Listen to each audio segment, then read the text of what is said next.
2 दिवसापूर्वी पुण्यामध्ये Yerwada police station हद्दीमध्ये जो अपघात झाला तो अपघात नव्हता तर ती हत्या होती आणि ही हत्या करणाऱ्या आरोपीला त्याच्या परिवाराला पोलिसांनी रेड कार्पेट टाकून आणि एका रात्रीत 1-2 तासामध्ये त्या आरोपीला घरी पाठवण्याचा प्रताप तपास अधिकाऱ्यांनी केला।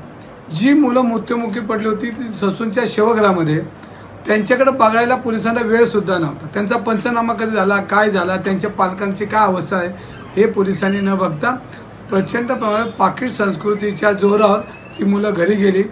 जे पब चालतात ह्या पबमध्ये अनेक पोलीस अधिकाऱ्यांची पार्टनरशिप आहे आणि जी नियमावली ह्या नियमावलीमध्ये प्रचंड फरक आहे। जे पहाटे 4-4 वाजेपर्यंत चालणारे पब हे काल महानगरपालिकेने बेकायदेशीर म्हणून पाडलेत।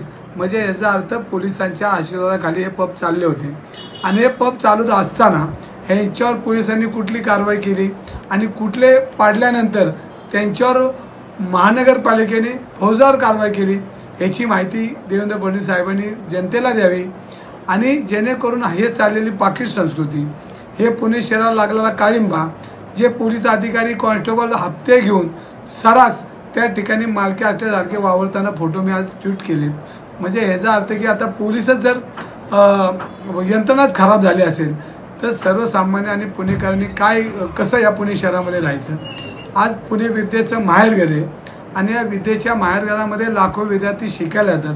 पुण्यामधनं ते काय घेऊन जाणार आहे, शिक्षण घेऊन जाणार आहे का पबचे संस्कृती घेऊन जाणार आहे का अंमली पदार्थ व्यसनी पोरगा घेऊन जाणार आहे, अशी पालकांना भीती निर्माण झाली आणि याची सर्वस्वी जबाबदारी गृहमंत्र्याची पोलिसांची ही पब संस्कृती पुण्यातली कायमची मिटवली पाहिजे।